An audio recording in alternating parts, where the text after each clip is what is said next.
All right, welcome to Series 5, Episode 8 of Conversation on Eagle Mountain, a podcast about the tribe. I'm your host, Lance, and joining the podcast panel today is Liz, Hello. Sabine, Hi. and Tamsin. Hello. We have episode notes done by Matt and myself. So, Series 5, Episode 8. The screenplay was done by Harry Duffin. It was directed by Sally Ann Kerr, and the episode synopsis was read out by Sabine. Ebony goes back to where it all began, with Siva's reservations. Reunions at the mall are marked by tragic news, while Mega has plans for Amber. Okay, I'm going to say something. I don't know if you guys felt the same. When it comes to the writing, you can see what Harry's trying to do. Again, he's giving the characters more dialogue to express what they're thinking and feeling, which is always appreciated and has been missing for a long time. But there's something weird about the dialogue. I don't know how much control he had. Maybe, you know what I mean? Like, it's almost like the plot is just so absurd that there was very little Harry could do to make it sound right with the characters talking about it. And I'd say the same thing with the direction. I feel like the direction of the scenes are actually really good by Sally. I think she directed the scenes and staged them quite nicely. But the direction of the actors feels uncanny and weird and a little off kilter. Like there was no one to say, hey, you want to read that line this way? Or, it's almost like the actors weren't really directed. So I felt like really weird about the episode because I'm like, I can see the effort in the writing, but I don't feel like the writing can save what's happening. And I can see the effort in the directing. I can see some really great shots and stuff, but the characters, like the actors, the way they've been directed to act is it feels very Twilight Zone. There's just something off about this. Yeah, I agree. I think it feels like they're floating in space. There's nothing to anchor them into the scene. So it feels unrealistic. Yeah, I agree with you. It feels unrealistic. It's odd. And I don't know if have you guys seen that Brady Bunch movie when they've got the sister in it and she goes like, sure, Jan. Every time Gel opened her mouth, she sounded like Jan. Her line delivery. Yeah, kind of. Yeah, George Glass. Yeah, I get what you're saying. It's because that was a parody of the acting of in the 70s when the show premiered. So it is an exaggerated way they express the way they're talking, and it sounds ridiculous, but it's supposed to in that movie because it's a parody of the show. And yet I feel like there's a lot of talking in this episode from these characters that sounds like that. Like it's a parody of the tribe, and it's like, who directed you to deliver your lines this way? There's just so many odd things in this episode. That's actually, thank you, Tamsin. You nailed it. Because I was like, it's just weird. There are a couple scenes that feel grounded, or one character will feel completely grounded, but the other character won't feel grounded. They will not feel like they're in the same reality or even in the same scene or have gone through the same things together. And I'm just like, this is very uncanny to me. I felt that the most noticeable with Gel and with Trudy. Yeah. There's such an awkward scene between Trudy and Amber where the dialogue is fine, but the way they're delivering the dialogue feels weird. It feels so unnatural the way they're talking to each other, even though what they're saying feels natural. Like, what they're saying, what's written on paper is fine, but the way they're saying it, it's like weird.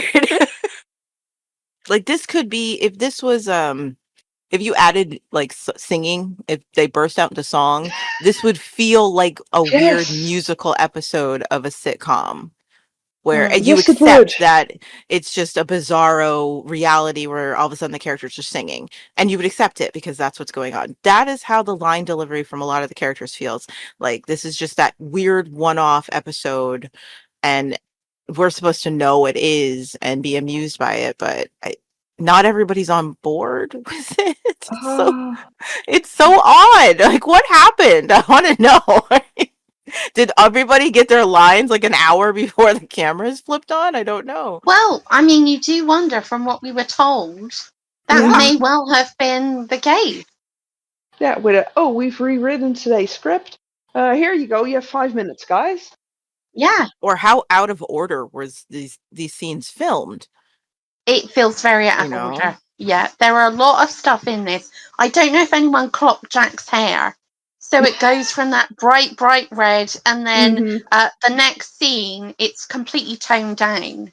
So you Yep. can, obviously they all film this out of order. All TVs filmed out of order. Mm-hmm. But you got the feeling with this that they kind of put this episode together from what they had in the editing suite.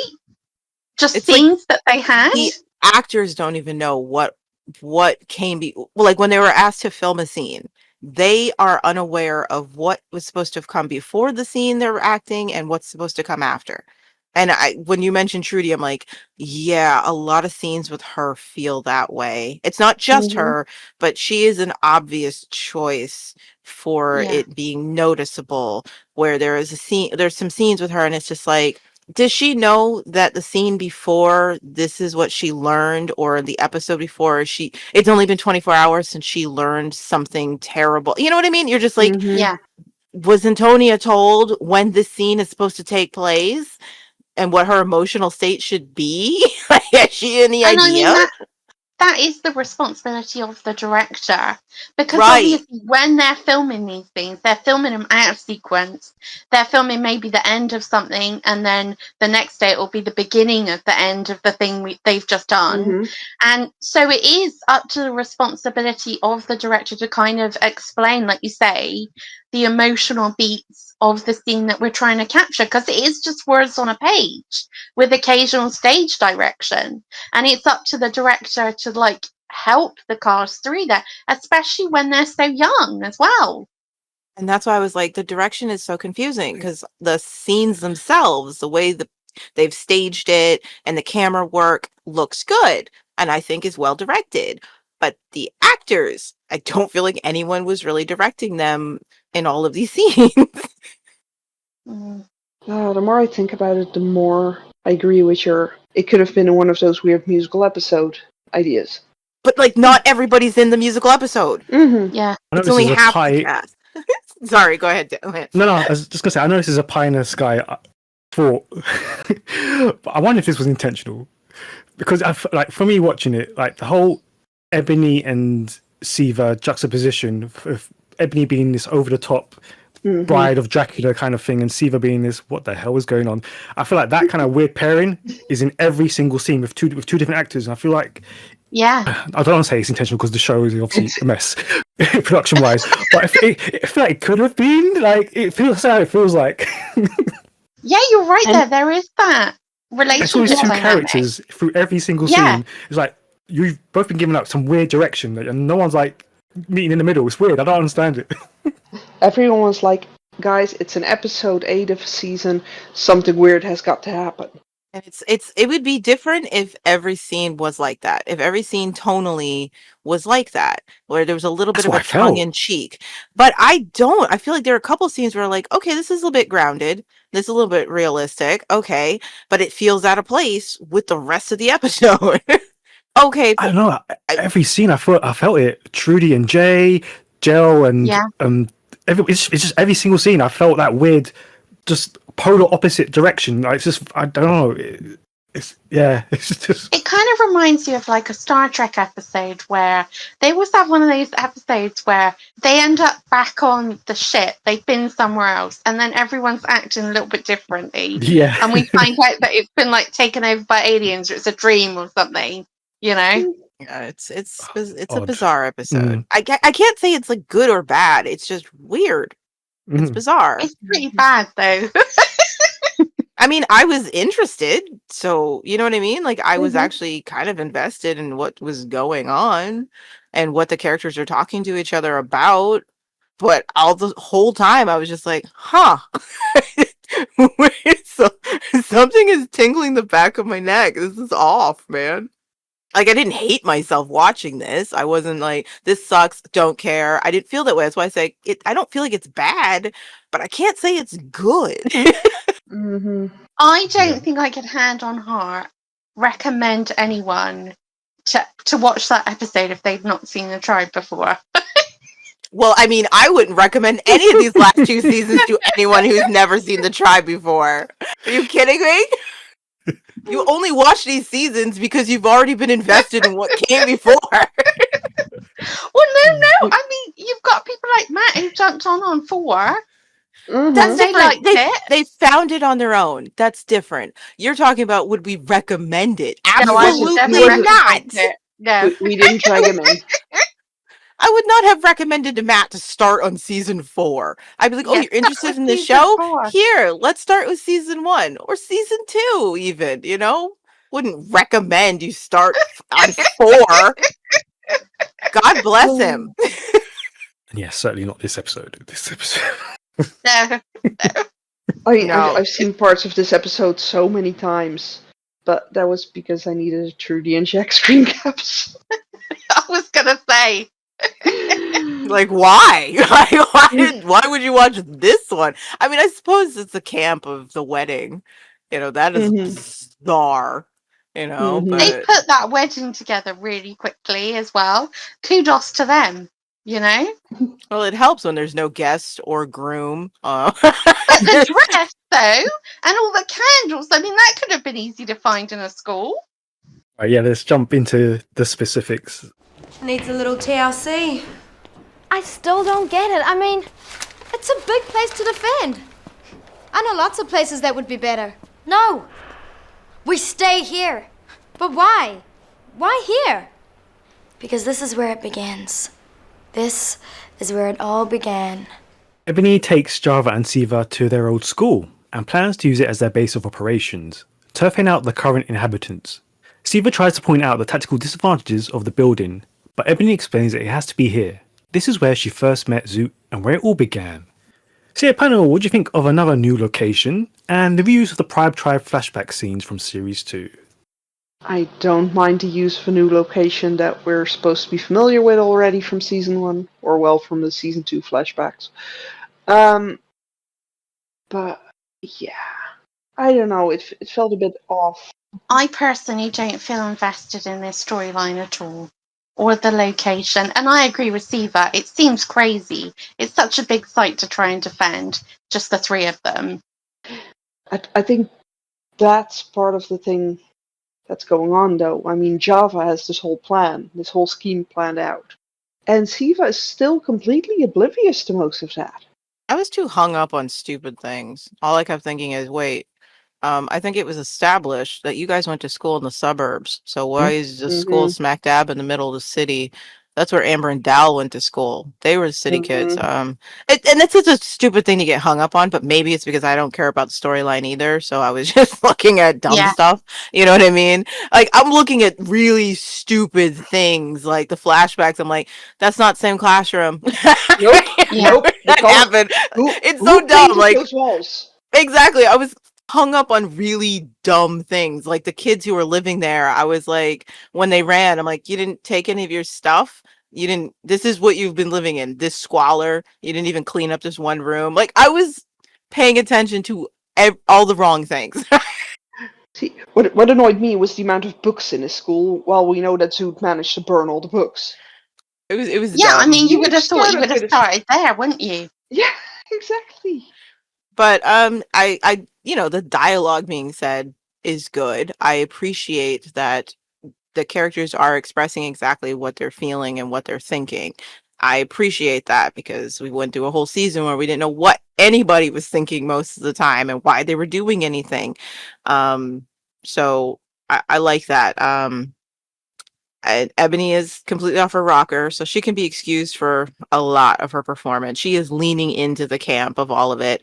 It felt very camp, especially with Siva's facial expressions in the back, the whole time. Like, this is crazy. What the heck is going on? What is happening here? And Java just smiling sweetly and enjoying watching her sister in the pits of madness and having the time of her life. Yeah, So I appreciated the dialogue. Oh, and I wanted to say this. It's clear that Java's character actress is pregnant, and she is glowing. She's never looked better. All I could think was, oh my god, is she Megan? Is she Megan? I'm not sure which one plays Java. Megan, it's Megan. Okay, Megan. she looked so beautiful. I couldn't stop staring at her face. I was like, my gosh, pregnancy looks so good on her. Like she's literally glowing. She's radiant. like So while we're on the subject of the pregnancy, though, why could we not have got another outfit for Java? Why is she dressed as a techno? It's ridiculous at this point. Yeah. I was going to say it's just getting kind of a little bit like taking me out of the scenes, because every time you're trying to see how they're covering her up. Okay, she's behind this box, she's behind this person, camera's tilted just up above it. It's like, okay, it's taking you out just a little bit too much now. I was like, okay, I get it. I know she's pregnant, but you got to do something else here. yeah, these sitcom tricks. Come on, guys. Yeah. They gotta get her out of her techno gear, because it just doesn't make sense at this point that Ram or Java or Jay are still dressing as technos. One's trying to go incognito in Liberty. She's left the technos, and Jay has apparently left the technos. Like, just get changed.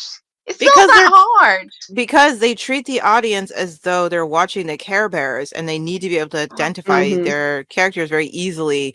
And Care Bears, they're all different color. And here they're like, if we change the uniforms, they might not be able to tell who it is. So They might think she's Siva. It's the laziest shorthand ever. But yeah, especially with her, like, we're supposed to believe that, she was Mega's prisoner, and she was the bad guy, and she was no longer supposed to be like that. And so why is she still in that outfit? And you can't even give him credit for being like, oh, the reason Java and Ram haven't changed out of their techno uniforms is because in their heart they're still technos. Because it's like, well, then what about frickin' Jay? You're trying to convince us he's not a techno. He absolutely is. It's like there's no thought put behind it other than the audience is too stupid to be able to recognize them if we change their clothes.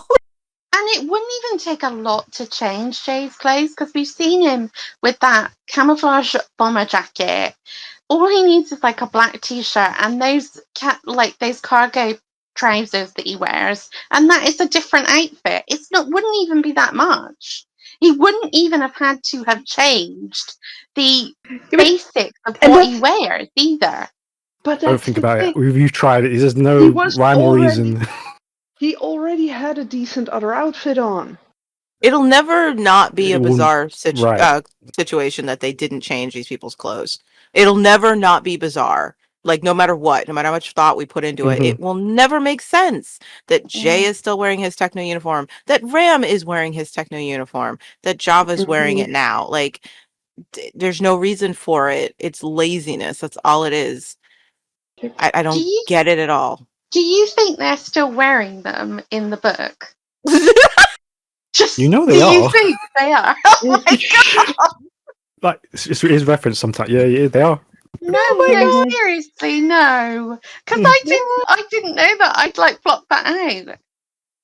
Oh gosh. Oh, we'll get there. You'll enjoy it by then. What do you think of the idea? Like, just finish that up, like the school over something like the Horton Bailey Hotel.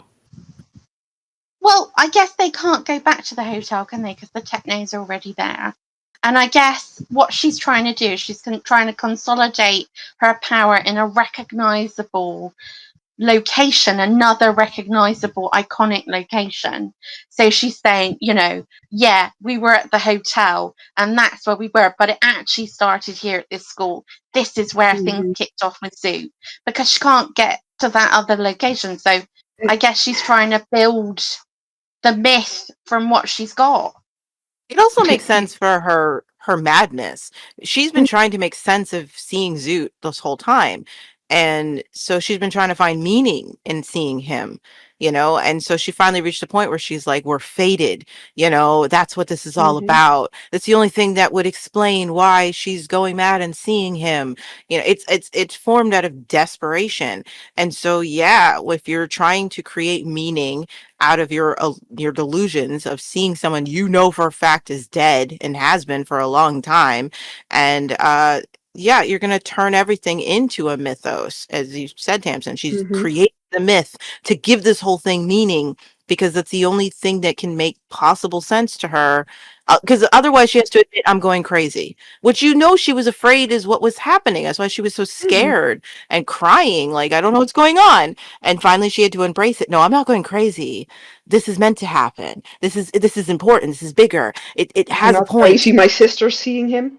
Right, it has a point, and leaning into it. And so yeah, it's like if you can't get to the hotel where you guys originally had your locos location, but that wasn't the original location. The locos started in the suburbs, and they eventually made their way into the Mhm. city and they weren't even in the hotel. They were in the train yard, so it's like it's the way a lot of mythos have to begin. The person who's in the Delulu has to create it. And so I think in her sense of her being mad and losing her mind, it does make sense. She's desperately trying to create meaning. And so it's like, it all started here where I met him. That's what makes it And important. and it makes sense, because she's going for this one. Jaffa went for the mall, where Zoot died and Brady was born. Yep, he turned that into the mythos that he was creating about Zoot. And well, she can't use them all, so. I completely agree with what you're saying. I just think the hotel has more meaning to the city, and they would have rallied better there. But yeah, you guys make a pretty good point. Like logically, yes. Uh, The hotel, the mall, these are actually important locations, but she's not logical right now. And they can't access them either, can they?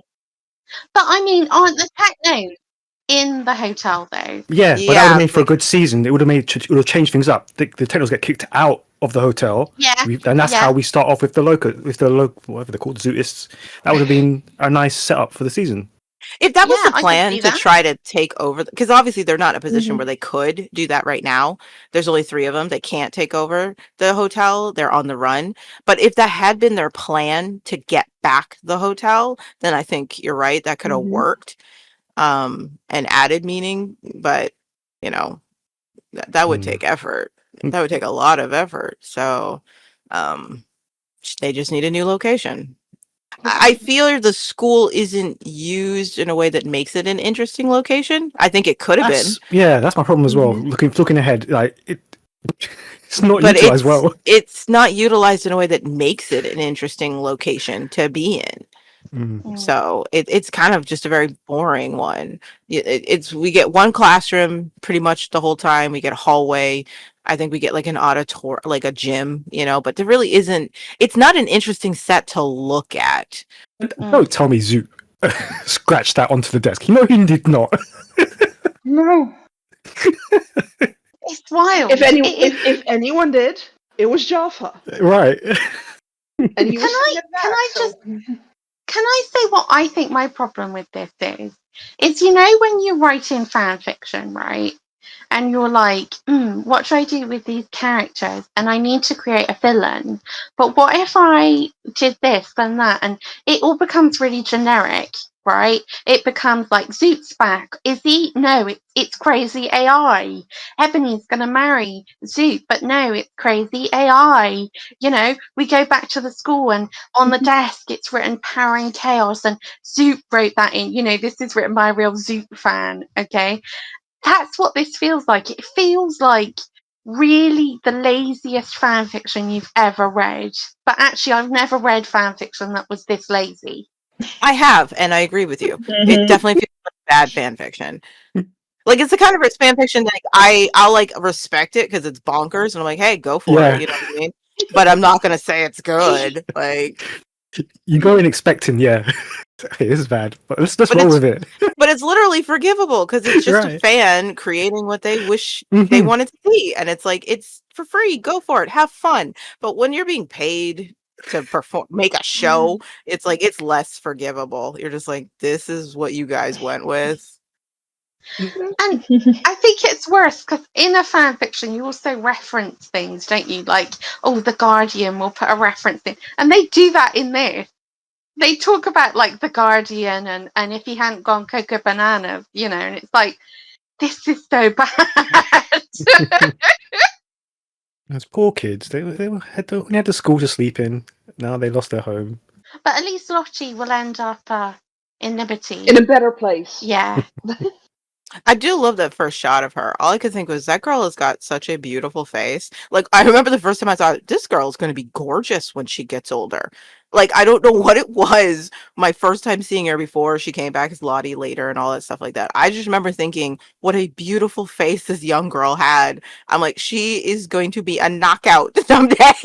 Like, and it was something so soft about her makeup, and it made her look so vulnerable. And I don't know. I was just like, wow, that's a pretty young woman. She is going to be gorgeous someday. I don't know what to tell you guys. I'm so busy staring at characters because I was that uninterested in what was happening. So bad. So bad. Oh my word. After arguing about deleting Salene, Stats abandons Wizard to do the job himself. Salene has taken advantage of the return of the power to set a trap, incapacitating Wizard and escaping back to the mall. With the arrival of Jack, Lex and Gel, the Morats in high spirit and decide to hold a party. So yeah, panel, what did you make of Selene's escape plan, and how did you react to the reunions back at the mall? This is what I'm talking about with two scenes that are juxtapositioned. One feels very grounded, and one feels like, are we in the same universe where these things have happened? So Selene's escape felt grounded. It felt real. Like Stats was never really invested in kidnapping her in the first place. He's been stopping Wizard from hurting her. And so at this point, he's like, game over. We lost our leverage. Let's just forget it. We're not going to find Ram. I'm bored. I'm hungry. I don't want to hang out with you anymore. And if you're so dead set on doing this to her, you're going to have to do it on your own. I'm out. Okay. And he leaves. And Wizard's just like, and the fact that Wizard is determined to do it anyway, I think that says something about who he is as a person. He is determined to go in there and kill Salene, Mhm. So Salene, playing the damsel, begging for her life, and then I actually like the way it's choreographed, the stunt. It's very clear what's happened, the way she smartly makes sure she shuts the door so that he has to open it again. And it's like, but I was left going, did Salene just murk that guy? Like, hey, Yes, she props did. to her if she did. Like, all the rainbows in the sky for Salene for just going for it and not being worried, and she doesn't check if he's breathing. She has no guilt. I'm like, you go, girl, right? But I was like, oh, I think Salene just got a body count. Like, that's Yes, she wild. did. No, it's And either it was reason. When she does that quip at him, he is actually dead. Yep.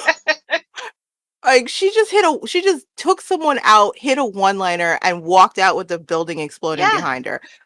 Power to Salene. But that's a very Yep. grounded scene, okay? And then you get to the mall, and Where it's La La Land. it does not feel like it's in the same universe. Like, I mean, it makes sense that they're happy to see Salene. Obviously, she's been missing, and Pride's been on the street looking for her, and May's been on the street looking for Pride, and they're happy to see her. But there's just something about it that feels off, as if they've forgotten that complex emotions can exist. And I don't. I was just going to say, I'm not sure that you would immediately go, let's have a party. I think you would want like a debrief. Where were you kept? How many people were there? Was there anyone else there? Was Right, like who Tosan took there? you? Right. Yeah, who took you? Yeah, not, oh, Celine's back. Let's have a party. It's like, Yeah. no, babe, this is not the time. Like, you guys weren't that worried about the fact that Salene was taken and kidnapped.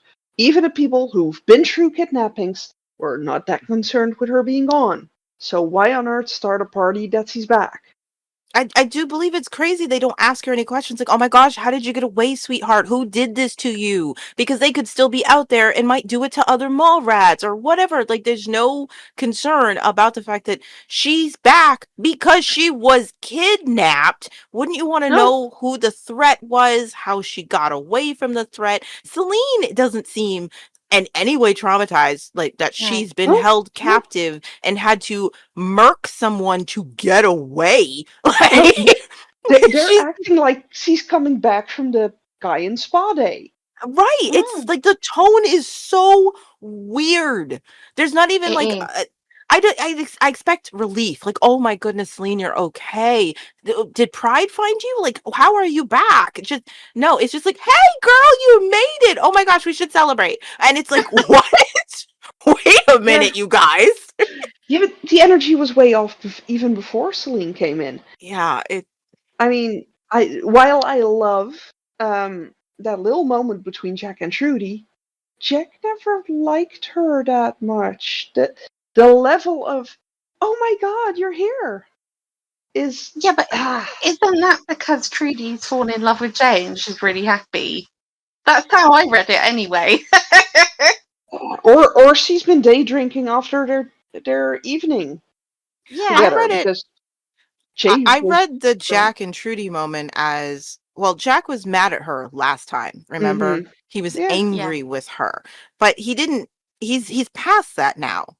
He's not angry, but he doesn't expect her to be thrilled to see him Mm-hmm. because Yeah. the last time they were alone, he said some pretty harsh things to her Mm-hmm. and made it very clear, like, screw you. All right. He didn't see her in season 4, so he is relieved when she's happy to see him. Like Trudy's joy, she's over the top, but she's over the top in this whole scene entirely.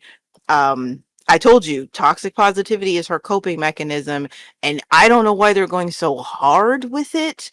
But there are people. I'm not saying it's unrealistic that she's this way, but it is jarring to watch her be this way given everything that's going on. And I can only say, like, if I were a writer, what my reasons would be for writing Trudy this way would be that the worse things get, the more tense they get, the more desperate she is to lean into anything positive because she's Mm-hmm. burying all of the other feelings beneath it, and it's just going to get worse and worse and worse, and it does Yeah. with Trudy. But I can't say they put that kind of thought into it. I'm just saying, like, that's how if I were writing it that way, that's what would be behind my process. Like, there's a psychological reason for why Trudy really seems like she is cracked out of her mind happy, like she's on something, and it would be like because she's trying to cope with the fact that things keep getting worse, you know what I mean, or something like Yeah. that. Yeah. But I figured Jack was just happy that she was happy to see him. He even says, I didn't expect that.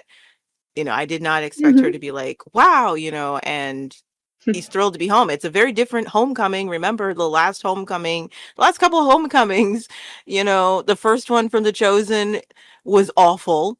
Mm-hmm. And then the second one, Amber was incredibly warm, but things were still weird at the mall. Mm-hmm. And this time things are actually pretty good. And Trudy, good Lord. But yeah, the whole tone in the mall is just weird, especially after we just watched Celine kill a guy. And again, I'm glad she did, but the mall just feels like it's like a surreal dream, the way the mood is. I also clocked how many times Salene mentioned that she'd rescued herself. I didn't get myself out of that situation and things like that. It's like, yeah, you can be more passive aggressive, Salene. They deserve it. Yeah, it's very See, odd. she's like, I'm a damsel, I'm in distress, I'll manage. I'm my own damn hero, you know. But yeah, it's so off. Again, she waltzes in like she wasn't just escaped. She didn't like she waltzes in like she didn't just escape a kidnapping. Yeah. Mm-hmm. She waltzes in as though, oh my gosh, you guys, I've been lost for days. I'm so glad I found them all. Thank goodness. But it's like, no, Celine, you were held captive with two people threatening to kill you the whole time.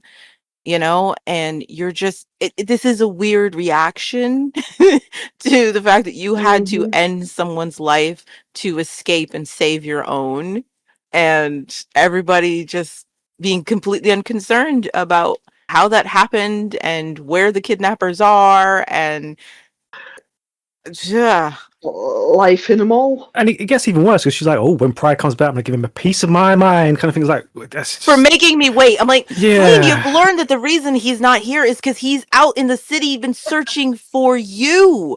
And instead of being like, oh my gosh, my poor baby, you know what I mean? Like, is there any way we can let him know I'm home? Is there any way we can get word to him?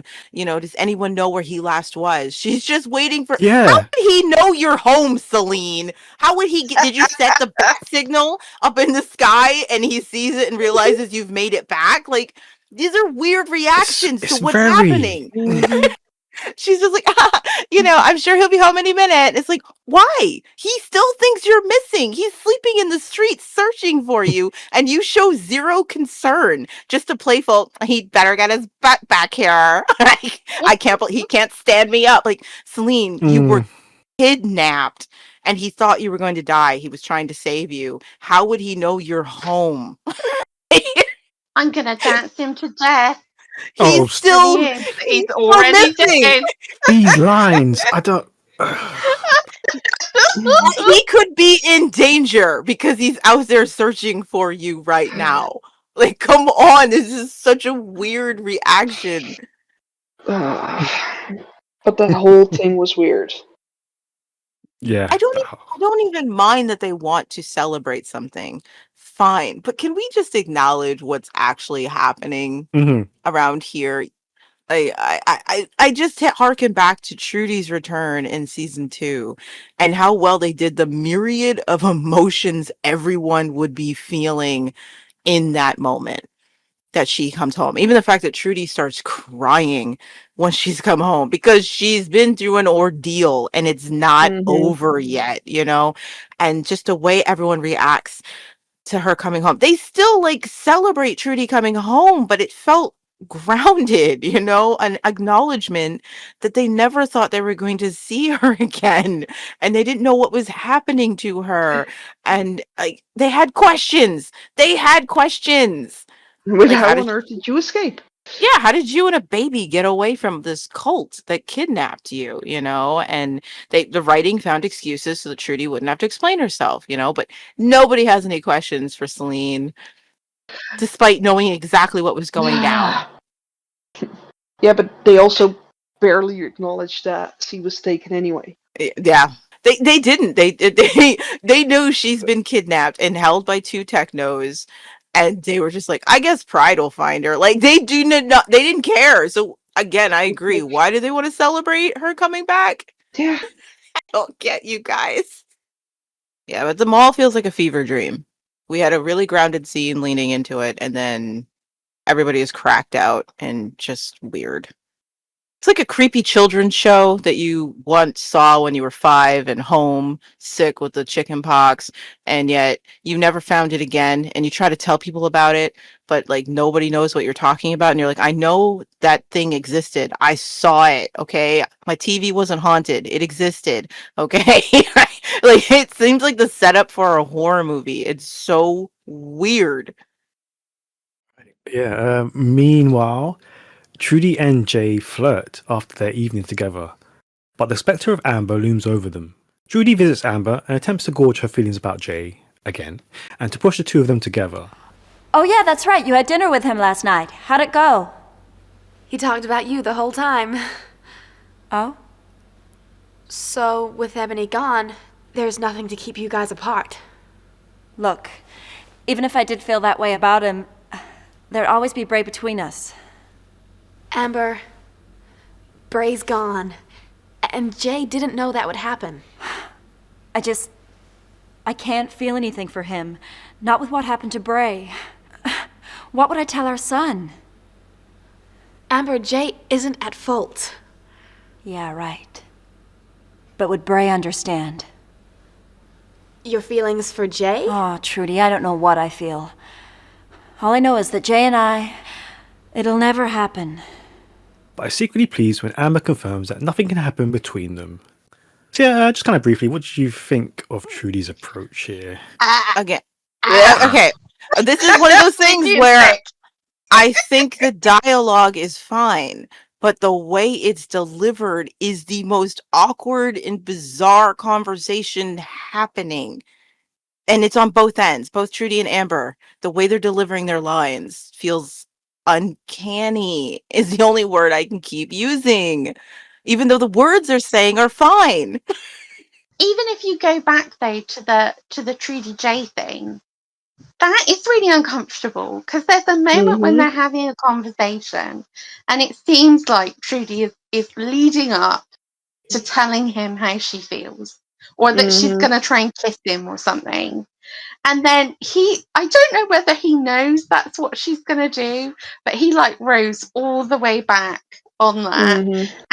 But before then, he's like saying, you're wonderful, that cooking last night. And I'm just like, I'm going to do it again. Right? Yeah. It's just grim.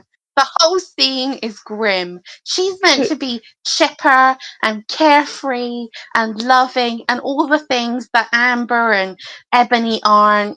And she's meant to be like, oh, this is a real woman.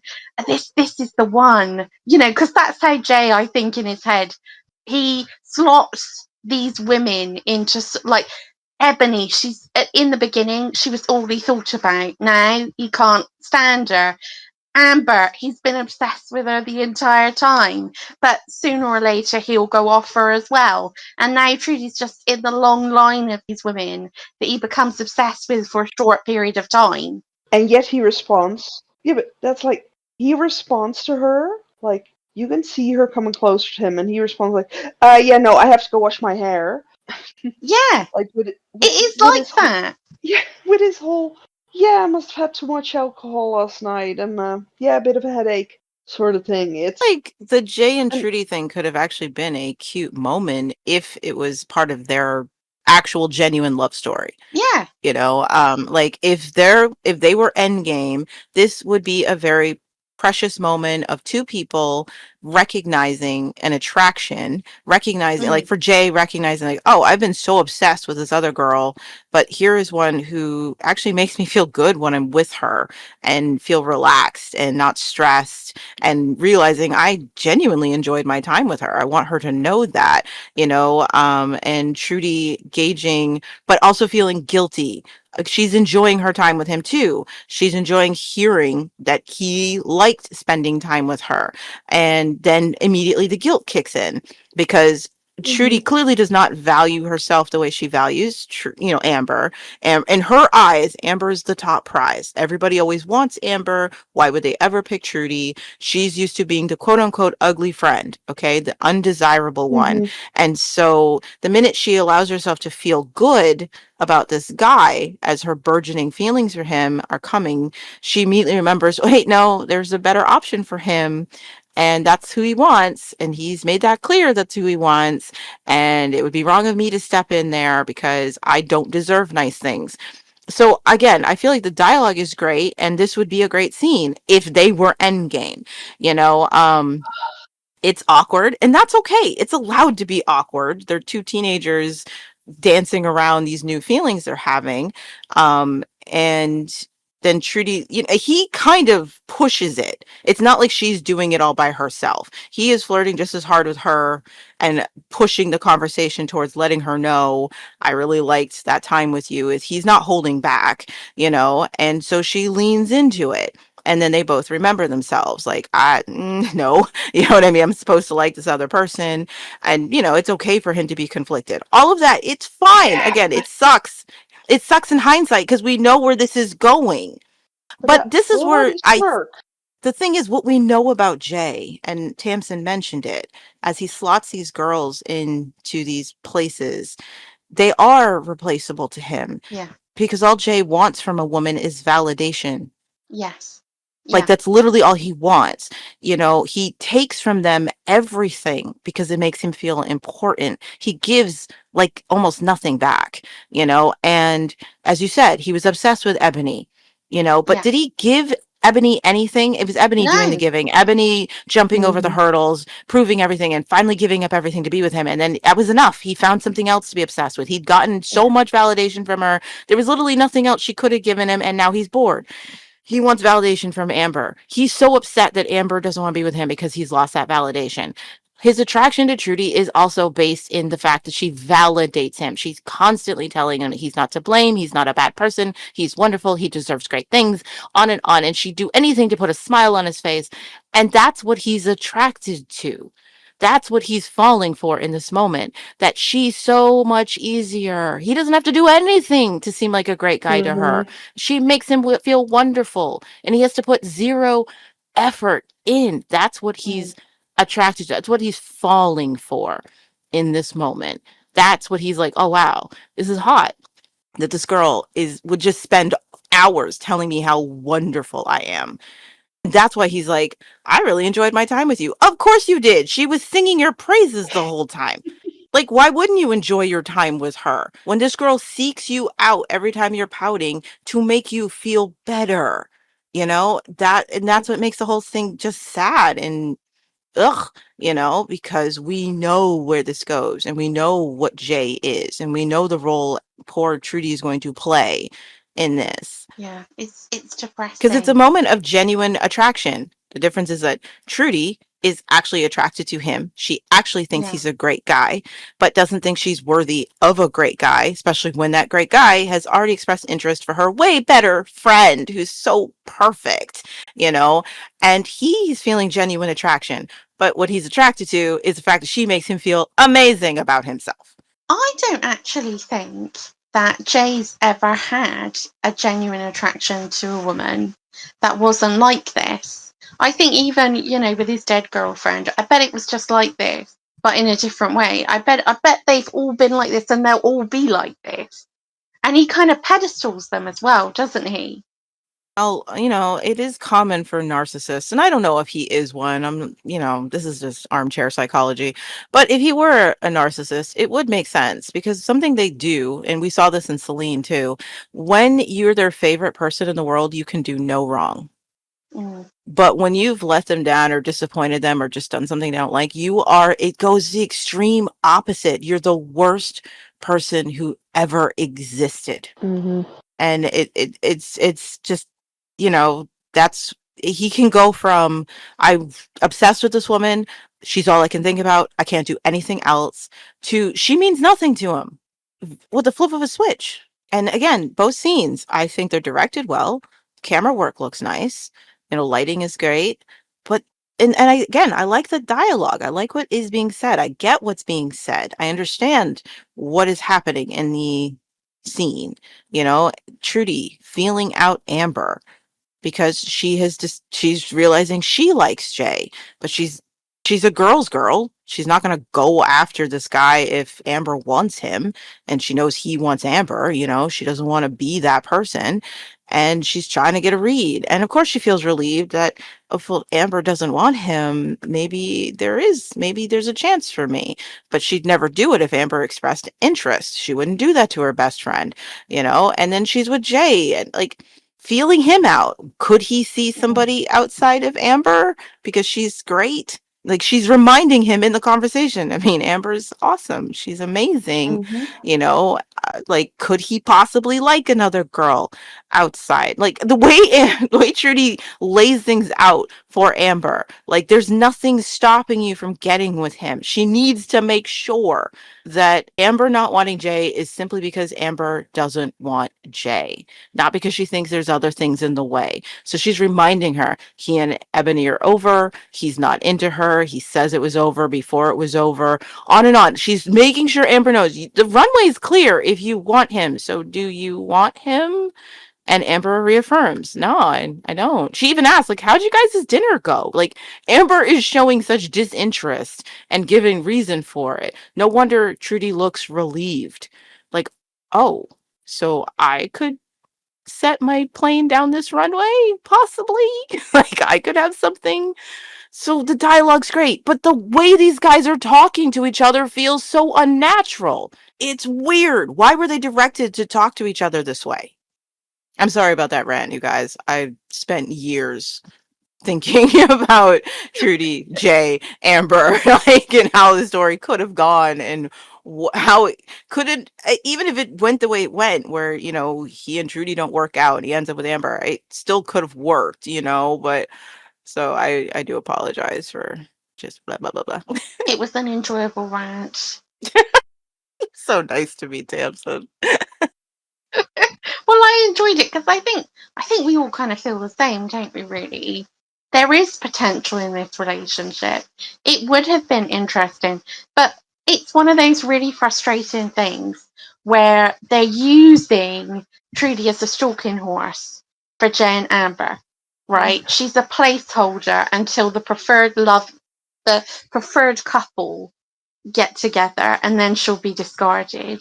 And it's frustrating because, like you say, you cannot not see it for what it is, and so you don't really feel anything about this other than incredibly sorry for Trudy. You just get the ick watching it. You're like, ah! Mhm. Yeah. It Would you want me to do my comedy retching again? is. Trust me, I made sure to watch this halfway through the day so I wouldn't ruin my appetite for dinner. Because And you're just always reminded, why though? Why is this what they chose to do? Especially to Trudy. What purpose did this serve that couldn't have been done without involving her? I mean, there's a way to do this, and they already did it. They've already proven there's a way to do this. And they did it with Lex, Tyson, and Alice. You don't come out of that hating any of those characters. Your heart is broken for all three of them. You don't hate Lex and Tyson for falling in love and Alice getting her heart broken. You know, they took their time, and nobody betrayed anybody in the sense that, oh, you know, Lex led Alice on and, you know, he cheated on her with Tyson. None of that happened. And that's the it's like, so difference, though. that's what I'm saying. They have proven this can be done in a tasteful way that makes you feel empathy for all the characters involved. And they decided to just, no, we don't want a thoughtful love triangle at all. Not at all. Or, I mean, I suppose it's not really is that a love triangle? Whatever. It doesn't matter. My No, point is, yeah. they could have. They know they can do thoughtful ones. And in season 5, they said, oh, no, absolutely not. No thoughtfulness. We Nope. don't care. And it's crazy as well. I think the most crazy thing about that is that this is Amber and Trudy, right? Who are arguably two of the most, if not the most important, some of the most important characters in the tribe. So this should get the same level of writing that Tyson, Lex, and Alice got. But they don't. And that just shows you nobody cares anymore. No. Nope. Like, these are not side characters, as you said. These are primary characters. And you have spent years building the friendship between these young women. Yeah. And I just don't know what. I will keep coming back to that. I don't know what they were thinking. Were they thinking? Like, what writer in their right mind would thought this was good in any way, thought this was good storytelling. Mm-hmm. But yeah, I think Trudy's approach made sense. Even knowing where this goes, I respect her, you know, making sure that the ground was clear before she put her foot on it. Like, she's showing genuine respect and maturity for the situation, and isn't going, even if she wanted him, if Amber said, I want him, she would just back off. She would swallow those feelings. Yep. And I do think it's so heartbreaking to hear Trudy talk about herself and realize how little she thinks of herself in comparison to Amber, and wanting something but not believing she deserves to even have it, especially if there's, in her mind, a better option out there. I don't like this, Java. It's scary. Ebony's going crazy and I don't know what to do. Do nothing. Just play along. She's my sister, Java. Our sister. I know she's done bad things to us in the past, but I can't see her like that. I don't like using her. She needs help. When did she ever do anything to help us? It's always been Ebony first and last. But Now she wants to be first again, with the one symbol that can take her there. Zoot. But the difference is, Siva, this time when she gets to the top, we'll be right alongside her, pulling the strings. And Siva reluctantly goes through with Ebony's sham wedding to Zoot. So yeah, well, what do you make of Siva's reservations and what is happening here between the sisters? I'm glad someone has reservations about this. I'm thinking, why on earth are we allowing her to believe this kind of craziness? I'm gonna be straight. This is one of the only times that Java's motivations make sense. Mm-hmm. You know, like if she feels that, Ebony will always rise to the top, she's very good at doing that. And she thinks like, well, but this time we'll be on top, but we're actually the ones controlling her. We're the ones like, instead of being at her mercy, we're, like she said, we're pulling the strings. I'm like, that actually makes sense for Java, like at least for her motivations of being on board with this. We know she doesn't like her Mm-hmm. sister. She clearly doesn't feel any guilt for making her lose her mind. So yeah, I was like, okay, that fine, she's ready, she's willing to ride this wave. And I also like that it's nice sneaky dialogue because she's not giving away that she knows why Ebony is going crazy. She's not willing to express how evil she actually is to Siva. Yeah. She's acting like, I don't know why she's being this way, but I figure we can use this to our advantage. And I don't feel guilty about it. We'll keep her out of too much trouble. We'll make sure she doesn't hurt herself, but we'll ride to the top with her because she always gets there. And this time we'll piggyback with her, man. And again, I just thought like the dialogue works really well, expressing who these guys are and what they think and feel about what the frick is going on. And Because I read that like you said, but I also think there's another element in this as well. So like there's a triple con going on here, isn't there, on Siva? Because there's the con that Java is not telling Siva everything that's happening, i.e. she has already done this to Ebony, and that's why Ebony is seeing Zoot. And then she's told her, "Oh, we're just going to ride the lift all the way up to the top. We're going to go with Ebony." But that's not actually true. This is revenge. They're going to get to the top, but then Java's going to push Ebony off. And I think that's the ingredient that she's also holding back, which is all of this is about revenge. Because she has that moment where she says, "Why are we still here? Why don't we just leave?" But she's never going to do that, is she? Because she wants to finish Ebony off.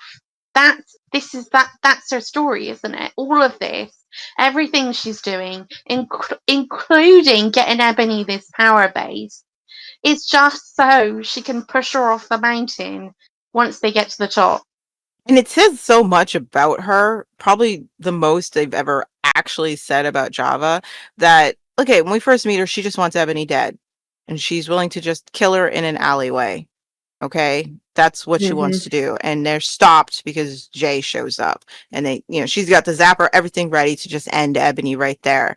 But at this point, she has reached a place where she has access to Ebony. She could just smother her in her sleep.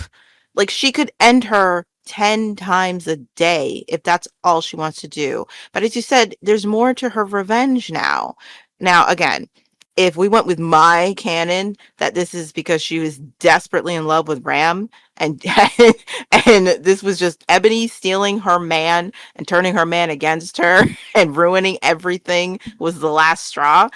Now Java's like, no, I don't want you just to die. I want you to suffer.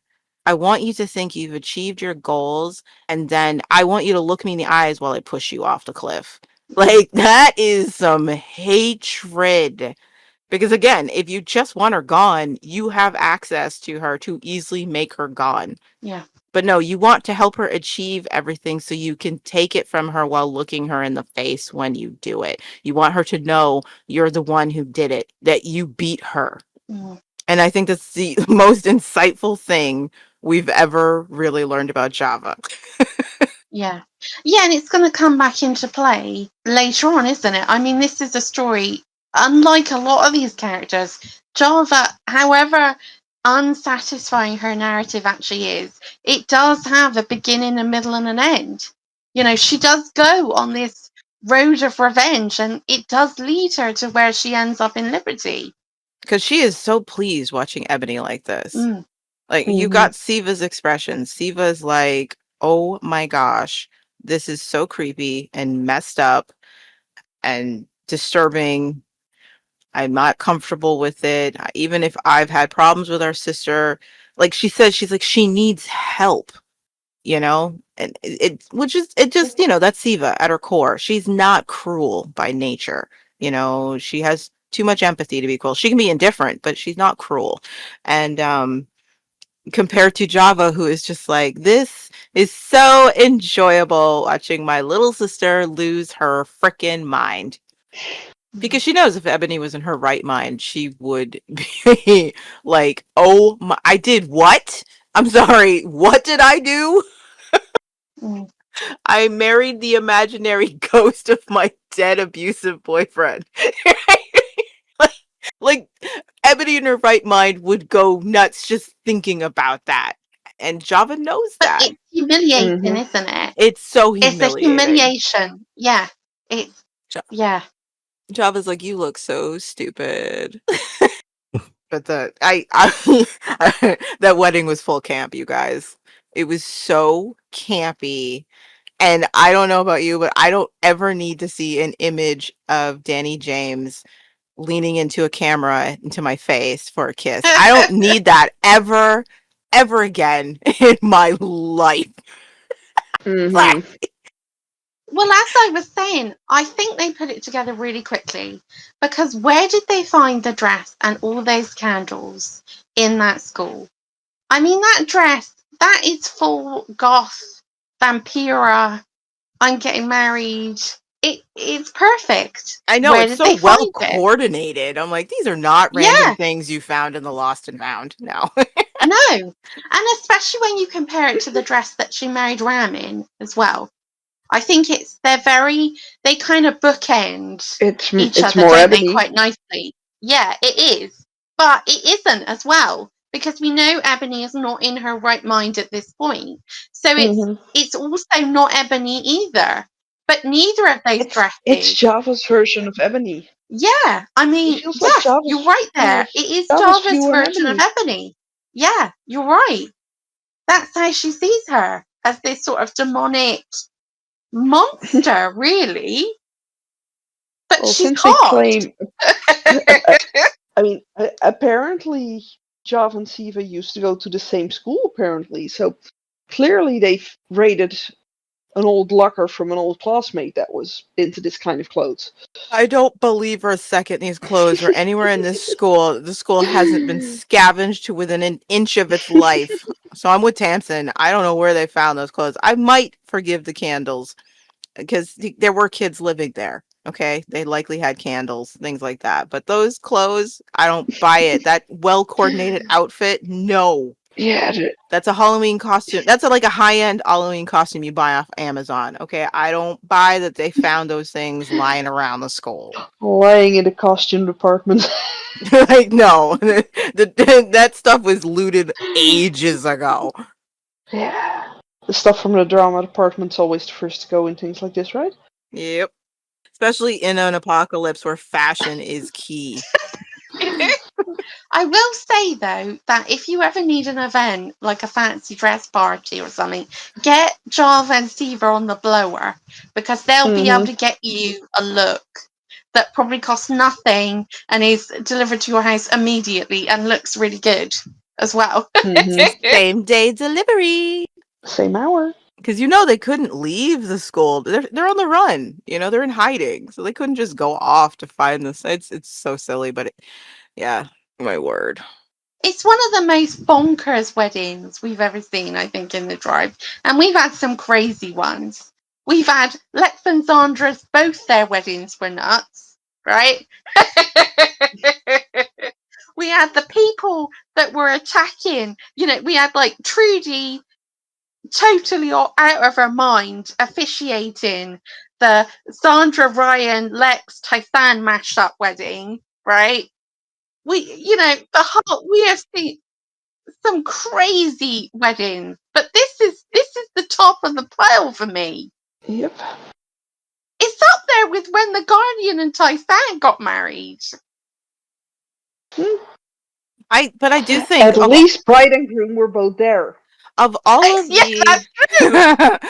of all of the weddings, though, I feel like all of the others had an intentional tone.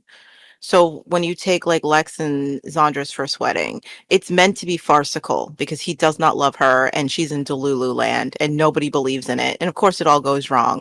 And it's meant to be. It's meant to feel that way. Like she's a child playing pretend and she doesn't realize that, and nobody's like the only people excited are the girls, because they get to dress up.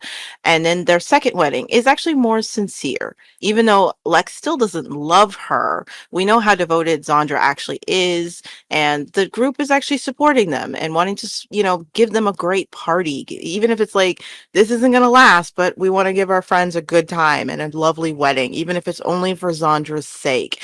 And there's like a lot of dimension to what's going on. Ryan being in love, and it's taken much more seriously. There's a deliberate tone. The tone to the double wedding in season 2, same thing. You've got one couple that's sincere, even if nobody expects that one to work out. One couple that's a complete lie that other people actually genuinely believe in, and how they juxtaposition. And of course, Trudy officiating is the layer on top of that cake of how messed up some of this actually is. The lies, the deceptions, the betrayals, everything. Tyson and the Guardian's wedding, same thing. It's meant to be disturbing because it's not like she could consent to marrying this guy. She's captured by him. That's actually quite terrifying. She's just trying to not die, right? And this one, though, doesn't feel like there's a deliberate tone to it. Like, I don't know what tone they're going for. If they were going for creepy, maybe you shouldn't have shown the point of view of them kissing. Like, that took me out of it immediately. It's just a weird, like, what tone are you going for? Are we supposed to be creeped out? Are we supposed to be uneasy? Are we supposed to be laughing? Like, what are we supposed to be feeling in this wedding? I'm just glad we didn't have to see Pride and Selene's wedding, to be honest. God, can you imagine? Oh my god. They're just like... At least they saved us from that. And just like Travis and Taylor, their vows have been 20 minutes each. But then again, they still haven't realized that they were ever going to do that. I guarantee they never actually thought that was something that would have been a possibility. They just pulled it out of their butts later to have Salene, as you said, to eulogize the relationship and what we lost by having her say, he asked me to marry. Like, no, he didn't. I don't believe you. So they haven't thought of that yet. It hasn't come up yet. Yeah, speaking of Salene, Salene is excited to see Pride again, but May soon bursts her bubble by revealing to everyone that he is dead. It's not true. Tell me it's not true. I'm sorry. I'm sorry. I saw it happen. Did he suffer? No. It was quick. Did he say anything? Did he say anything, May? Anything at all? Salene wants to know all the details, but May keeps his message to herself, denying that he said anything before he died. So yeah, how did you react to the revelation of Pride's death and May's deceit here? I feel like May is the only person who understands the level of drama that we require for this. I love that she kept that piece of information back to herself. And I feel like that is a season 1, season 2 moment that we would have got, where we've got this character, they know this thing, they can feel it, and then it eats them from the inside out, which is what is going to happen with May. And that is the kind of drama that I absolutely love, and that the tribe used to be really capable of giving us. So thank you, May. Thank God he's still dead. I'm glad he's still dead. The witch is still dead, right? Well, it would have been horrible if they just came with the reveal that he was still alive and he was just, in a coma or stunned. He was hanging on just Memory until he wiped. saw her face. Oh, God. And this scene adds to the whiplash of the episode because this is a grounded scene. This scene is on par with Salene ending someone's life to save her own and escape. Okay, it's gritty, it's kind of ugly, and it feels very real and settled into this world. I love the shot of her just in Trudy's arms and crying, and Trudy just trying to comfort her. Even the way Trudy delivers her lines when she asks, did he suffer? It's softly, Mm-hmm. it's not exaggerated. The way they're talking feels real, and even the way May lies, all of it, it's not exaggerated. And like even the lighting in the scene is really gorgeous. I'm sorry. But I I'm just like, it's whiplash because the other scenes we've gotten have been just so off kilter and weird and tonally off. And yet now we got a grounded scene that makes sense. And it's actually like makes you feel something. And I agree. I love this version of May's deceit. It's like that's real deceit. That's how people, who are hurt people, And I actually prefer this lie to the one she'll tell later mm-hmm. because this one is like very relatable Yeah. in the sense that if she can't admit to herself and say it out loud that in his last moments while he was looking at her, his message was tell Salene I love her. If she can't face that, she just doesn't say it out loud. And it's like, I can at least Yeah. understand that rather than later to hurt Salene to say he confessed love to me. Like, that's just going over the top to destroy someone's life. But you didn't need to do that, May, Like, this is a relatable kind of deceit that I think all of us at some point have exercised in some way, a lie of omission because it hurts us or you know what I mean? And I agree that kind of drama I'm on board with. Like that is so it's like, oh, we know what his last words are, but it hurts May so much to have to admit that she'd rather just be like, he didn't say anything, and Mm. how hurtful we know how much that hurts Salene, you know, and I love this scene, but it's like in this episode, it doesn't fit. Like what was the rest of this episode? Mm. There's such a contrast, and I'm still wondering which one was directed badly and which one wasn't directed at all, because this scene feels more real. This feels more like something these actors would do, versus the overly hyper But happy. Ugh. and I like the fact that it was Trudy who was comforting Salene, and that Trudy was the one that asked, did he suffer? And not Amber. I like that. I Well, mean, that's her yeah, residential role to make Oh everybody yeah, else feel better. yeah. Fair. Amber isn't there, of course. Like, I mean, Trudy's role is she's just a designator. I'll make you feel good and Mhm. just swallow down my pain all the time. Anytime I express pain, people will treat me like I'm insufferable. But if you've got pain, I'll absorb it for you. That is what Trudy's been turned into. Mhm. But in this scene, it's very beautiful. I like the yeah, body language of the way she is caring for Salene and yeah, looking after her. And it's a nice reflection of where their friendship has been and yeah, Mhm. the times it has been sincere and the way they've cared for each other through the different phases of their relationship. And I just think again, I just keep hearing Antonia say so softly, "Did he suffer?" yeah, Mhm. And like she's searching for any form of comfort for her yeah. friend. It's such a sad moment as well, I mean, it's really, you do feel for Celine in this moment because she's come through all that and all she wants to do is see Bride. And it's the last thing that she ever expected. It has been ripped away from her Yeah. and she will never get to see him or say goodbye to him or for him to know that she made it out or any of that. And she, like, to be denied his last words. I mean, she doesn't know that that's what's happened, but you do feel sorry for her. Whatever you think of her, Mhm. this is a sad moment Yeah, for a character that has always Yeah. been really kind of pathetic. I agree. Like I mean, bless her heart for loving that guy, but she did. She loved him. Yeah.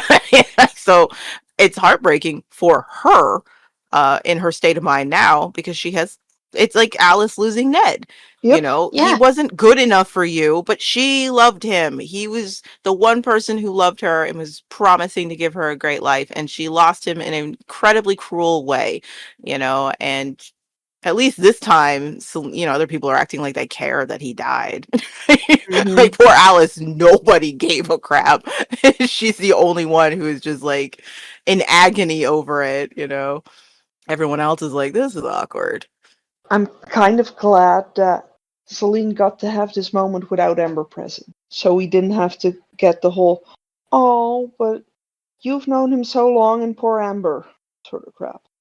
Yeah, I can see what you're saying. They would have found a way to ruin it. But, Amber's already had her awful moment of learning the same horrible news. Yeah, So I am glad that they that they didn't. don't rehash that. Because Mhm. one, Amber doesn't need that. She's been through enough, okay? I am Mhm. glad that this is just a quiet moment for Salene and a friend who's been there since the start. And I just like the mirror image. I mean, from the moment Mhm. Trudy came in the mall, Salene was taking care of her, Yeah. and like when Trudy came back from, like when Brady's taken away and she's hysterical, it's Salene taking care of her, Mhm. watching over her, and just on and on. And so I do just like that mirror image of Trudy giving her that same care. That's how far the relationship has come. The poor Trudy is always stuck in this position, Yeah.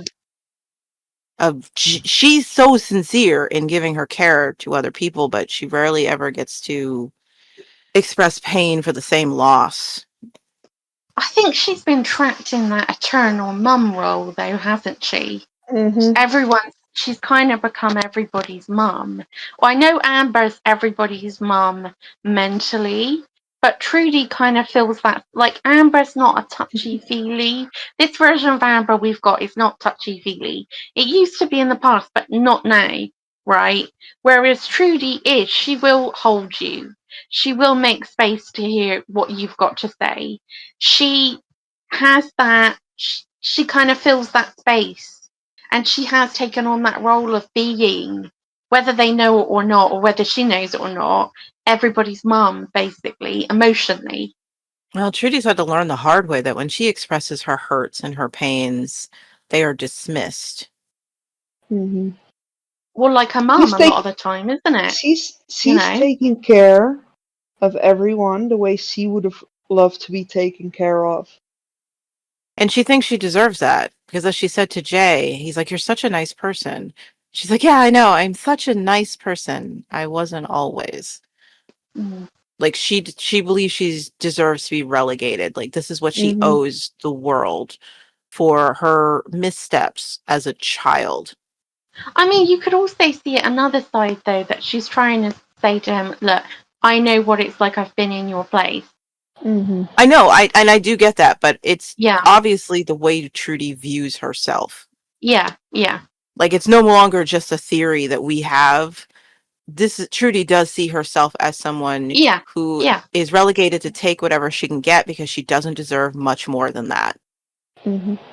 Because she messed up in the past and wasn't always easy to get along with and was an emotional young woman who gave birth during the apocalypse when she was 14. You know what I mean? Like yeah, she thinks she deserves to be second place and a background character and a support for everyone else to make up for that forever. yeah. And the narrative agrees with her. Mhm. Yeah, The writers, absolutely the it does. narrative, they agree with her. They never, ever, ever contradict that. Anytime Trudy is in pain, it's a hassle for the other characters to calm her and be there for her. And they will have her rejecting their care or their help, and they just treat her like, oh, she's just not that kind of person you can comfort. But the mirror image is that when anyone else is suffering, Trudy is boom on it. Like it's Yeah. just bizarre. It's a bizarre choice Mhm. um to write a character this way, but I think this is a lovely scene, but it just doesn't fit in this episode because it's tonally off. And it's like the one good scene, and it's in this weird ass episode. That brings us to our final thoughts of the episode. Blaming Ebony for Java's escape and the Zoot rumours, Mega enlists Amber's help to expose the Zoot lie on CityNet. Having made sure the whole city will be watching, the broadcast is then interrupted by Zoot himself, in reality Daryl, who announces to the city that he is back. So yeah, panel, what did you make of Mega's use of Amber and the theatricality of the broadcast? I just want to circle back to something quickly, which is Salene coming in to the conversation between Mega, Jay, and Amber. And I love how Salene is now the Liz Truss of the tribe. Everyone's forgotten that she used to be the city leader. And Amber Mm-hmm. looks at her like, "Hi, honey, can I get you anything?" As if, you know, Salene should not be involved in this conversation at all. Yep. Well done, writers. Well done. I Well, mean, a new season allows you to retcon things, and they retcon Salene right out of that position. Mm-hmm. It's like everyone realized that, yeah, of course Celine won, Ram wanted her to. It was just for fun and giggles. Amber's back now full time, so The, we don't our need real Salene leader is anymore. here. Yeah, yeah. And I think it feeds into something. I think you might have said, Liz, or you might have said, Sabine. I'm not sure who said it, but it feeds back into something that's been said in the podcast before, which is this idea that is unearned of Amber having this status in the city, which she doesn't Mm-hmm. actually have. She wasn't there for the whole What? of season 2. In season 3, she magically gets the status that of, oh, that great mole rat leader that gave us this, this, and this, which was more Danny's part than hers, Yeah, anyways. yeah. To be fair, there is only one character who always has the speeches with the city, and that is Amber. Mm-hmm. She's always Okay. calming down the crowd. She's always been the one to be the figurehead. So it makes sense that Amber would speak to the city here again, just like she tried Yeah, to do right when now. with Ram back in season 4. I think it makes sense in what Mega's plan is and the people who are involved. Like, I agree. I understand what you guys are saying, that the narrative has put Amber in a place that in many ways she has not earned. And we've seen it time and time again. But here, I do think it makes sense given who's involved. Mega has already pegged Amber as the one who is keeping these guys together. She is the one they all look to. Now, if they were all looking to Salene, he would have made Salene his puppet. Straight up. That's what he would have done. But he's looking at the picture of this group of misfits, these kids, and he's like, they all look to her. Okay, so whether she's city leader, whatever, people do listen to her. People respond to her, and Jay is obsessed with her. I can use her. So I'm like, this makes sense given who's involved, regardless of how the narrative has treated Amber in the past in the show, and She's the what he has anti-Ebony. seen, right? What he has seen is that people respond to Amber. Mm. They mobilized behind her to take out Ram. She was able to get people on board to do this. It wasn't Salene doing it, despite her being city leader. It was Amber. So I get why Mega's like, yeah, she's my puppet. She's the one. People respond to her. People listen to her. He doesn't give a crap about her history And in the city. and, Just and what will work. and she was the one who, well, basically broke into the other broadcast in season 4, or at least who attempted to. I love the way Mega calculated this. Honestly, I love a lot about Mega's plan, just in general. um, the way he slides out these suggestions and gets people to do the thing that will be their downfall, and they never see it coming. I also like the fact that the way he creates an enemy through Ebony, I'm going to actually give him a lot of pointers. It's not just that he creates an enemy out of Ebony and is like, oh, that's such a villainous thing to do, da da da da da. But I think there's something people miss about this plan. It's that if Mega's goal is order, which we learn it is, he wants to create a nice, neat police state where everything makes sense and Mm-hmm. everybody works and everyone contributes to society. And even if the only reason they're there is because they're afraid of what's outside the walls, he can have his orderly society. You got to create an enemy. But it's not that he just creates an enemy. He taps into what would probably happen regardless. If he never went after Ebony and made her go crazy, we all know for a fact Ebony would try to still topple whatever regime built itself up. Mm-hmm. We know her. We know her history. There's no way she's going to just allow someone else to be on top. We know that. We also know that the city is full of crazy kids who will not accept order at all just because. And I actually think he should be applauded for, let's just weed out the troublemakers now. They're always going to rally around some insane cause. Let me get them out of the way by creating this insane cause. Because think about it. You don't have to join what Ebony's going to create. Okay? You don't have to have anything to do with it. But guess who would? The people who are always going to be a problem for the society he wants to create in the first place. So why not weed them out early? I And disagree with that heavily. I'm just saying. I think that's brilliant. I think he's making more problems than there actually were. I honestly think he didn't need to make the city go as crazy as it did. The order was already pretty much there. The people were pacified with the technology in reality space. He created more of a problem than he needed to fix. Yeah, but with Ebony out there, Ebony would have been, if he hadn't fried her brain, Ebony would have just been where Ebony usually is. One person. Like, he created this whole city. No, I really doubt. He created more of an issue, basically, than what there already was. Because the city was pretty much docile at this point. With how much they were all hooked on reality space. Yeah, but with how much he and Java apparently discuss things with his plan to drive Ebony insane, I wonder how much of this is what my sister's like, and this is what she's definitely gonna do if we don't take her out. Java told him. That's the thing. They could have just taken Ebony out. He created this chaos on purpose for a reason. You need an enemy. But he didn't need to do it, though. That's the whole problem. He didn't need to create all this chaos.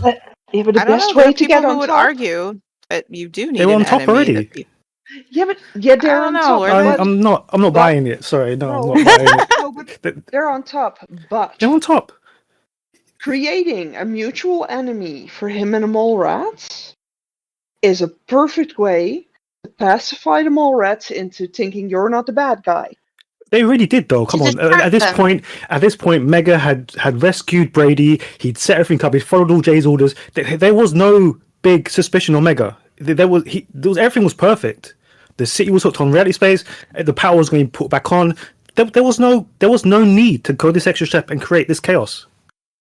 I guess the thing though is what happens next, because I guess the thing is that in a way Mega kind of needs to move the dial, doesn't he?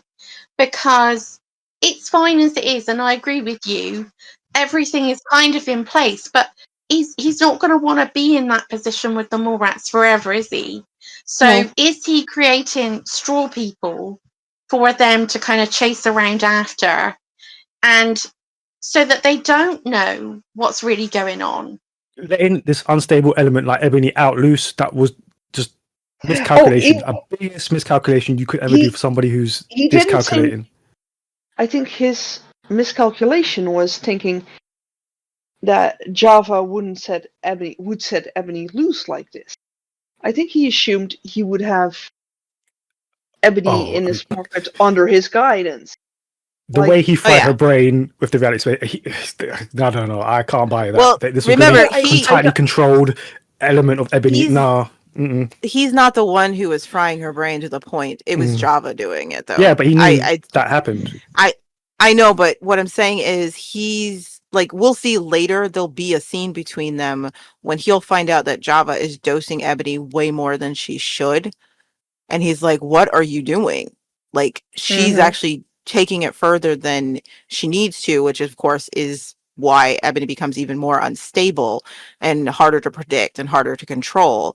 I think Java is the element he was not considering, because of course she's more into the sadistic revenge of torturing her sister rather than the plan, but I just think this is a worthy argument to continue as the season goes on. And I'm looking forward to it.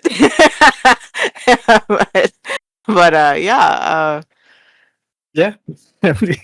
I really love Mega. I think he's very calculating and smart, but in this issue, I really think it doesn't work for me. Well, we know he has a blind spot, which will later be shown to us when it comes to interpersonal relationships and how he thinks people will respond to certain things. And you could argue that his blind spot here is that he doesn't realise how far Java's willing to take the revenge. But I don't agree that if he didn't do what he did, that the city would have stayed peaceful and they would have stayed on top. This city has proven absolutely not. Like, the crazies would have come out and found a way to destroy whatever peace these guys tried to create. Yeah, So and I kind of just you've got those VR headsets floating around as well. You've already got people outside going, give us our VR headsets. Mhm. So it would only be a matter of time before, like you say, some crazy got organized and was like, we demand our VR headsets back, They should have just had it from the start. They should not have taken it back. Yeah, but I guess if they didn't do that, it would have all just gone absolutely How do you mean? Well, he never wanted to take them back. Remember, it was the Mallrats who Mhm. demanded that the Yeah. headsets be collected. Mhm. Because he probably would have been like, yeah, let them rot their brains, and if they want access to that, they have to work or something like Ram did or whatever. But again, I think this is going to be interesting to hash out and debate back and forth. I still like the idea that it's like, you know what, if these people are going to be crazy, let's localize them and centralize them around something that he feels he will be able to control. But again, as Tamsin said, Mega, he's good at order, but he's not good at people. And where in some Mhm. places he can predict what people are going to do, because he doesn't know how to human, he misses the unpredictability of humans, and they're only going to do what you think they're going to do so far. There are always going to be wild cards you did not consider, you know. Um, but I kind of love the way he set these guys up for this. I wish Bray could have seen Daryl and been immediately, that's not my brother. Like, I can Mhm. forgive most of these characters for not realizing Daryl's not Zoot, because most of them, like, saw him maybe once or twice, with makeup on his face all the time. Even in posters, he's caked in makeup. They didn't know him. Bray and Trudy are the only ones who really know it, Ebony too, know what this man's face looks like. Like, they Yeah. spend intimate time with him. Bray would know immediately, that's not my brother. Like, the minute he saw Daryl, he'd be like, that's not Martin. Like, I don't know who that is. It's a nice lookalike, but it's not him. I remember seeing this and thinking they couldn't find a better lookalike to be his clone. But then I had to remember, well, most people actually wouldn't have spent much time or seen Zoot's face Nope. to be able to recognize off the bat that's not him. Yeah, and we even have that scene, don't we, to kind of back that up later on, where earlier on we have Gel talking about the Mallrats and what she knew about the Mallrats as a mode. So if you take it, there are going to be loads of people, like you say, who have only heard of Zoot, don't know what Zoot looks like, might even think Zoot is the Guardian, looks like the Guardian. Yeah, because we are in the epicenter of this Zoot explosion, but around the periphery is lots of tribes that just hunkered down, tried to avoid, didn't have any contact with. So yeah, wouldn't know what he looked like. And with Daryl as the lookalike, how many people actually get to see him up close? Yeah. Not a You lot. know, they only really see him from afar, most of them. And Ebony's one of the only people who knew Martin, um, who gets to see him up close, but she's not in her right mind. You can already imagine her, trying to make sense in her head why there are differences, why he looks a little different to her, and so I was like, okay, all right, I guess that does work, even if I know what he looks like. I know Danny James's face. I know that's not him, but I'm like, most of these kids would not know. They would not be able to recognize. I mean, you should even nowadays think about people trying to tell the difference between actors and actresses. You know what I mean? Like, they confuse them all the time. And, so it's like, yeah, it does make sense that most people who saw him would be like, that I guess that's him, because they don't have photographs of Martin to look at and to compare. this guy lives in their memory for most of them, and they might never have really seen him up close. And Yeah.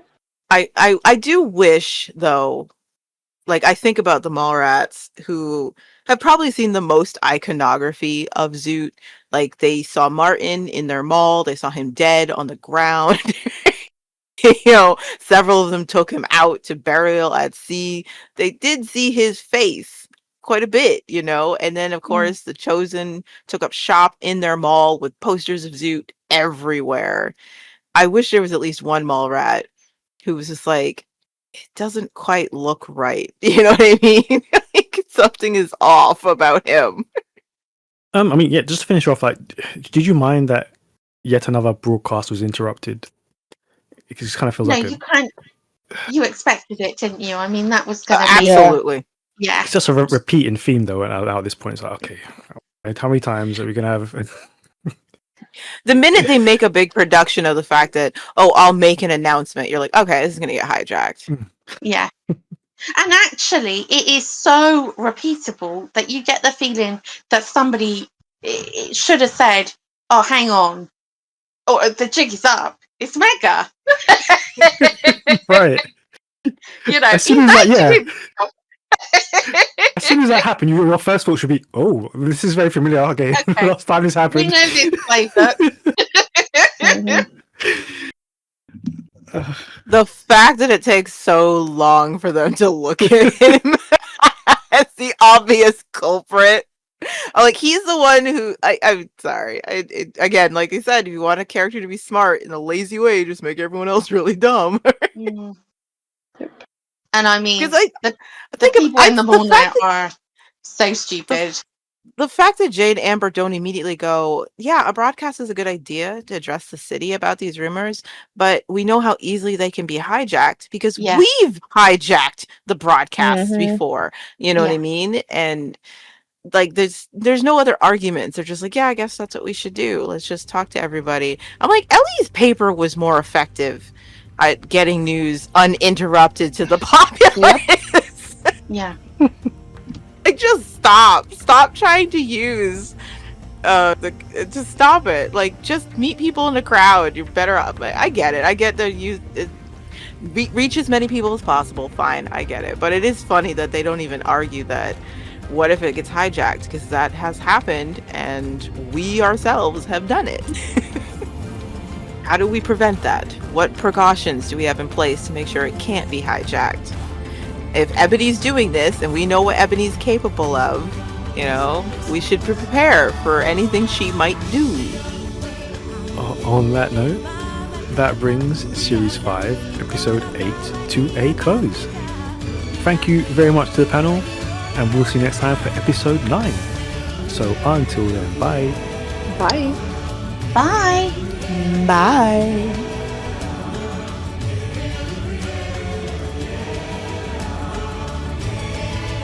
9 already, oh my god. I can't believe